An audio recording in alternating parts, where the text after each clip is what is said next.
What is up, YouTube? I'm Devon, DaVinci, leader of the Renaissance crew, and you're watching DaVinci Reacts. Today I wanted to get into a video that is very interesting to me. I've done a lot of World War II videos, and there's plenty others out there that I'm going to check out in the future. But you don't really hear too much about the black figures in World War II. At least on the American side, you don't hear anything about the black figures in World War II. And even to this day, I'm learning new stuff. Like, for example, I did not know anything about this group. I knew about the Tuskegee Airmen, but I didn't know anything about the Harlem Hellfighters. So I wanted to try to do a reaction to something like this, to not only that I could learn something, but for people out there that don't know, y'all can pick something up as well. That's if you don't already know it. Now, for those of you that might not know, I'm sure most of you do, during World War II, the military was still segregated. I believe at this time it was on the process of getting desegregated. It was pretty close, but during portions of the war, it definitely was segregated. So there were groups that were not fighting together, even though they were from the same side. And you don't really hear too much about the black figures in those wars. You don't really hear too much about the units themselves too much, but I think that we should start looking more into those, because it's more than just the Americans versus the British versus the Russians versus the Germans versus, like, we should probably, well, I say probably, but I would feel like I need to learn more about the individual units that were doing specific actions and things like that. That's usually how you find out about the legendary figures in the wars, or the legendary units that did crazy, heroic, or incredible feats that would be something interesting to learn about, like just figuring out who these people are. But let's go ahead and check this out and see what it has to offer. This video was uploaded by History, which I believe is the History channel. It has the exact same logo, so I imagine. I will have a link for their channel at the end of this video, so right around here somewhere, the last 30 seconds, it'll pop up, their icon, and you can click on it, go to their channel, subscribe, watch their videos, things like that. And if you want to watch the original video, it's in the description box down below. That way, if you want to show it to somebody without having to see me, or picture in picture, me doing commentary over it, go ahead and click on the original link and watch that. Or have somebody else react to it, or show it to somebody, whatever else. And always watch the original video before you watch the reaction. That way the original content creator can get a view, and it'll go towards the ad revenue, which will allow them to make more videos because they'll be getting paid for their work. Let's jump into this and watch it. The Harlem Hellfighters was a regiment of New York National Guardsmen in the First World War. They were set up to fail by their own government. They were humiliated, degraded, eventually given to the French army as a throwaway, and they ended up coming home as one of the most decorated units in the entire U.S. Army. The Harlem Hellfighters are one of the most important regiments in American history. In World War I, they helped to establish to the entire world the power of black soldiers in the military. It was very difficult at that time for African Americans to get into the United States military, because there was this perception that African Americans would not do well in battle.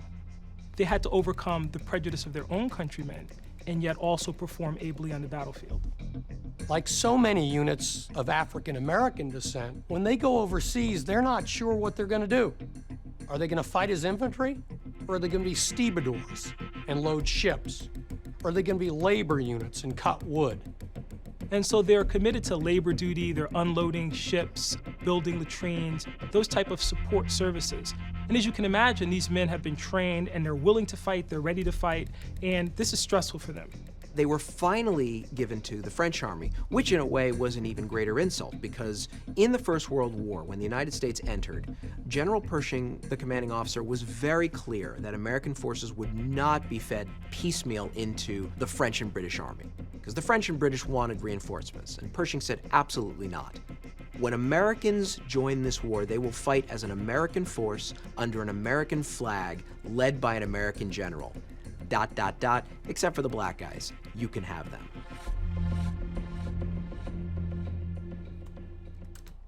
It's crazy when you think about stuff like this, and I was wrong. I thought it was World War II. Apparently it's World War I. Like, people that go to battle for their country, then come home and they're not treated not only are they not treated like the veterans that they deserve to be treated as, I think you should treat veterans better because they literally put their lives on the line to protect the freedoms that you have. But they're not even treated like citizens. During that time, there was still segregation. There was still Jim Crow. A lot of these veterans came home and never even had a chance to sit at the counter at a diner, or to have to use a separate bathroom, have to go through the back when it comes to like theaters or anything like that. It's just crazy.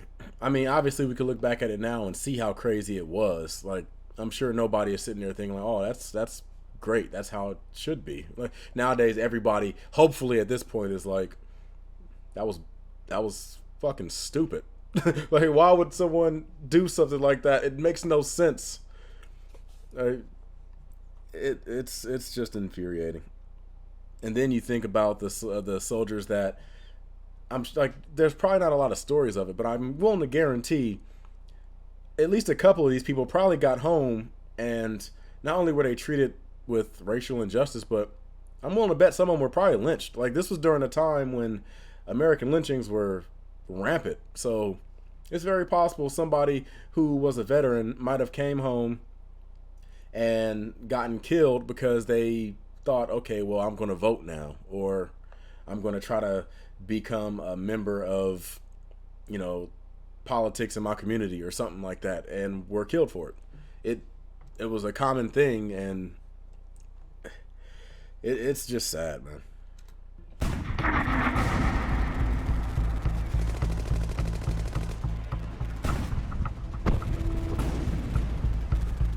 Henry Johnson is perhaps one of the most remarkable black military heroes in U.S. history.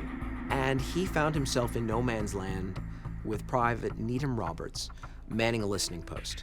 And Needham Roberts hears click, click, click. And he realizes somebody's cutting the wire.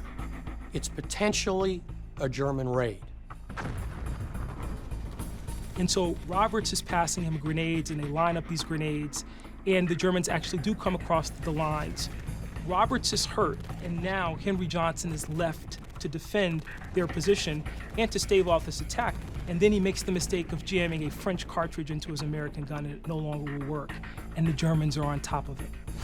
He then used his rifle like a club, and then he ended up fighting with a knife against the Kaiser's best and turned them.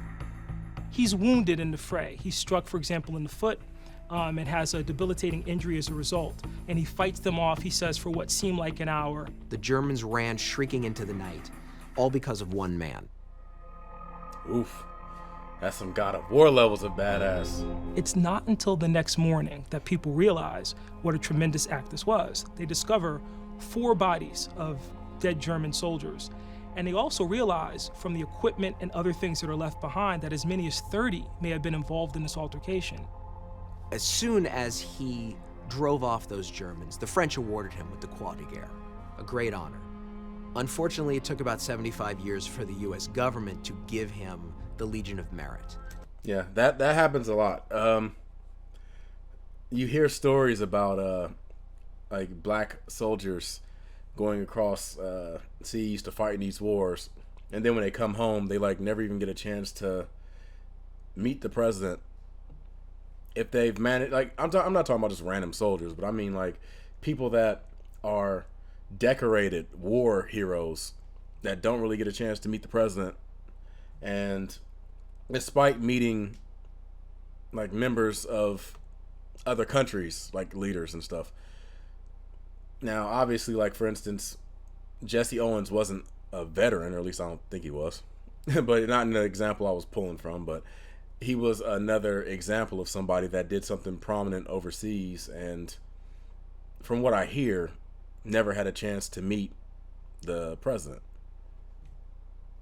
Despite the fact that I've heard people even say that he managed to meet Hitler. Like, Hitler actually met with him, and he wasn't able to meet the president. Now, I could be wrong about that. For those of you that know or don't know, or for those of you that know.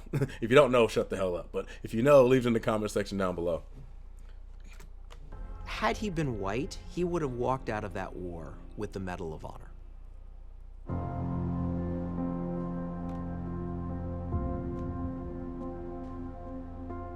What was so shocking to me when I began to research the story of the Hellfighters was that after they had performed so magnificently in combat, the United States government actually sent a memorandum to the French government, essentially implementing Jim Crow, essentially saying, don't give them some notion that they are equals, because we don't want them taking that notion back to the United States and demanding equality. When they come back to the United States, he's not awarded the Purple Heart. There's no notation in his military record of his injury. And so he winds up not being able to work because of this injury. He doesn't get any kind of assistance from the army or from the government as a result. And he ends up dying in 1929 penniless. Wow. So it again shows the paradox. Here's this great story of valor and of courage on the part of this soldier, and ultimately he comes back to a nation that doesn't honor that sacrifice. We tend to think we all know American history so well, but the story of the Harlem Hellfighters should be one of the first stories told. It wasn't about killing other people, it was about being Americans and serving their country well. That was the inclination of the Harlem Hellfighters. When you are African American in 1917, democracy is armor. Democracy is a weapon. And to fight for a war to make the world safe for democracy was something more than just some ethereal crusade for the Hellfighters. It had concrete results. They were fighting for the rights to be a citizen of the country that they were born in.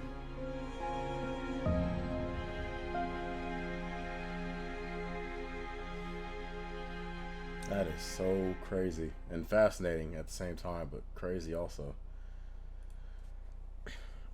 Now, the reason why I watched this video, like I said, part of it was because I wanted to learn more about a military unit that I didn't know anything about, especially black figures in World War II and things like that, because like I said before, we don't have a lot of history. So the little bit of history we do have, we would like to know as much as we can, but even going up to the 1950s, a lot of times stuff that happens on a local level or a state level in black history will get swept under the rug or brushed away. Like for example, the stories of Rosewood were just discovered in the 90s. This is something that happened back in, I believe, the 1930s. The stories of Tulsa and things like that, like those are things that are discovered recently. So I want to try to encourage more awareness for the history of black Americans in America, because there's a lot of fascinating things that happened that just were not recognized at the time, or even worse, were recognized but were dismissed, like the story with the guy on this video. Like at some point it took, they said, like what, 70 years for him to finally get recognized as the war hero that he was. It shouldn't take that long. Now, I'm not doing this to cause some type of divide or anything like that. It's just there's been shitty stuff that's happened in history, and it should be held accountable. And I don't mean held accountable like somebody should be punished for it, but I mean held accountable that whatever the person is due as far as recognition or acceptance or whatever it is, let's do it. Let's not wait until they're dead to finally honor somebody. Let's honor them while they're still here.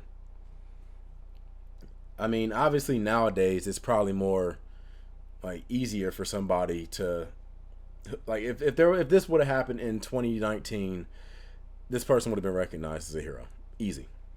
But there's a lot of things that happened in the past that somebody should go and open a book and look into further to figure out, okay, where are other people that their story was swept under the rug and nobody really thinks about?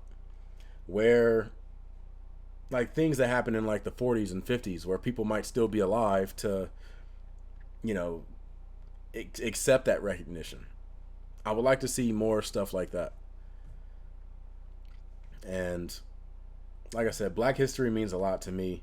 I was a huge fan of black history, until even to this day, but in the past I was a really big fan of black history. Like I've told you guys, I've had like most people, they would hang like video game characters or sports heroes or whatever on their walls. When I was about 10 years old, I was hanging up pictures of Black history figures. So I had like Martin Luther King, Malcolm X, Charles Drew, Mary McLeod Bethune, Harriet Tubman, Sojourner Truth, Benjamin Banneker. Like I was hanging everybody up on my walls.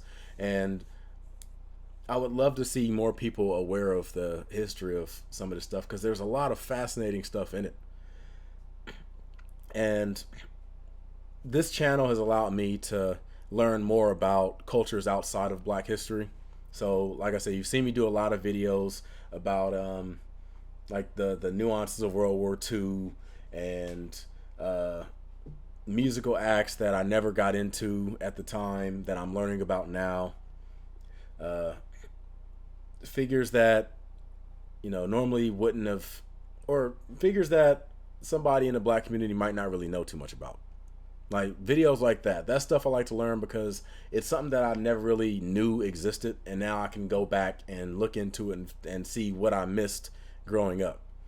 And part of me doing this video is, like I said, not just about me learning about new stuff in Black history, but drawing awareness to Black history in general. And I don't want to hear people like sweeping stuff under the rug and going, oh, well, who cares? You know, it's Black history is American history, it's that and the other, which is partially true. But at the same time, there's a lot of Black history that was thrown out because it was considered irrelevant. So to say that, like, all right, well, who cares? It's part of American history and we should all just look up American history. Yes, you should look up American history, but you also got to look into the cracks for the stuff and the stories that might not have gotten the proper attention that it deserved, including not just Black Americans, but there's a lot of other minority Americans that have had big stories that need to be told but were never told. Like there are a lot of Mexican Americans that are very prominent in American history. There are a lot of Jewish Americans that are very prominent in American history. There are a lot of Italians, Irish, Chinese, like just a bunch of people that throughout American history have done great things, but don't necessarily get the attention that I feel they deserve. And all this video is about is drawing attention to those people. So if you have anybody that you feel deserves some attention drawn to their stories that you think might be underappreciated or whatever else, leave it in the comment section down below. It doesn't necessarily have to be just Black. It could be any race in America, as long as if the person wasn't given the just dues that they deserved. Leave it in the comment section. I'll love to hear about them. And if it's interesting enough, I may go out and try to find a video related to it and do a reaction to it. So with that being said, I'm Devon DaVinci. Hopefully you've just been a little bit more enlightened. I'm gonna give you guys the deuces. I look forward to seeing you guys on a future video. Oh yeah, be sure to like this video, subscribe, and share all the other good stuff, because that's the only way that YouTube really promotes your videos in this channel. So if you want to see the channel grow, hit that like button, and that'll be something that is tremendous as far as helping this channel gain awareness. With that being said, I'm gonna go ahead and move on. Look forward to seeing you guys in a future video. I'm gonna give you the deuces, and I'm signing out. Deuces.